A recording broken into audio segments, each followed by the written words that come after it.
In this video, we're going to talk about some of the options that you have on a transfer after you've created it. So once you've created a transfer, it'll be in a pending status, and you can come into it by finding it in your transfers list under movements. And the first thing we'll take a look at is the ship to address. You may have already set this when you created the transfer, but we'll just take a look here. You can also use the recipient's shipping address, so the user who's going to receive this transfer. You can use the facility's stored addresses if this transfer is associated with an event. Reasons that a transfer might be associated with an event are, you've actually labeled and assigned an event in the transfer screen right here, which we'll take a look at in a second. But also, if a user requested inventory or requested replenishment from an event, then that would also link the resulting transfer to that event. So those are reasons that these facility addresses will show up here. And if you are utilizing this transfer to send directly to a facility, as long as you have an event assigned and the transfer has not been shipped yet or marked as shipped, you can click the More menu and notify the facility. Send them an email, selecting from the stored facility contacts with an expected delivery date of when they can expect to receive this transfer and what's going to be in it. That's a useful way to communicate with users who aren't going to be logging into the system. But you may have also seen there that you have the option to mark the transfer as shipped. So once the transfer has been shipped, you can select that status here. It's also worth noting that if you're changing any of these details, you want them to probably still match the actual shipment. So you probably don't want to change, for instance, the ship to address if you've already shipped the transfer. If you need to update which event is associated, you can still do that here by selecting from the list of events that show up. You have a transfer description. You also can add a return authorization number if this transfer is part of a return. As always, you can add notes and further down add comments.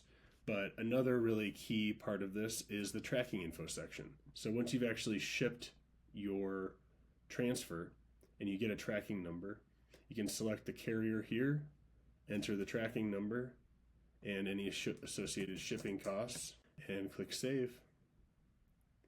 And what that will do is it'll allow you and the recipient, the user recipient of the transfer, to view the tracking info.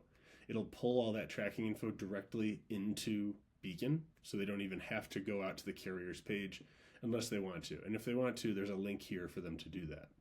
So, this is a really great way to give your users the information that they need without having to send them to a bunch of different programs or websites. Further down, we have the transfer list, and you can export a packing slip, include that with the shipment. And if you flip back and forth, you can see containers that were transferred versus devices. And you may notice here that you can make edits. If you are an operations or authorized user, you can add items to the transfer or release items for the transfer. This is useful if you need to break a shipment open and make revisions, take things out and add things back in, or if mistakes were made. But you want to be really careful with this because you want your transfer to mirror reality. So the items that are in the transfer should be the items that are in the box, and you shouldn't really be making edits if that was done correctly in the first place. So those options are here if you need to add or release items from the transfer. And then lastly, you can leave a comment. You can upload images or attachments, any documents or pictures of the shipment, any communications you need to have with the user. Just like anywhere else in the system, you can mention the recipient of the transfer. If you need to give them an update on the shipment, just leave it there and they'll get a notification. So, there are a lot of useful ways you can manage the transaction when you've created a transfer. And before we sign off, we'll go ahead and mark this as shipped. There we go.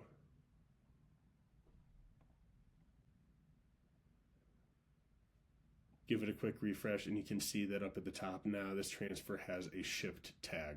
And the last thing that we'll mention here is if you export that packing slip and open it up, this is something again that you can include in the shipment.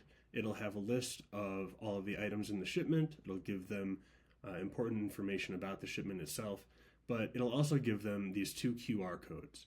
where if they scan these QR codes, it will either accept the shipment or decline and report a problem with the shipment. These are particularly useful because if you're shipping this transfer to someone who's not a Beacon user, for instance, a facility, they'll still be able to take action by scanning these QR codes.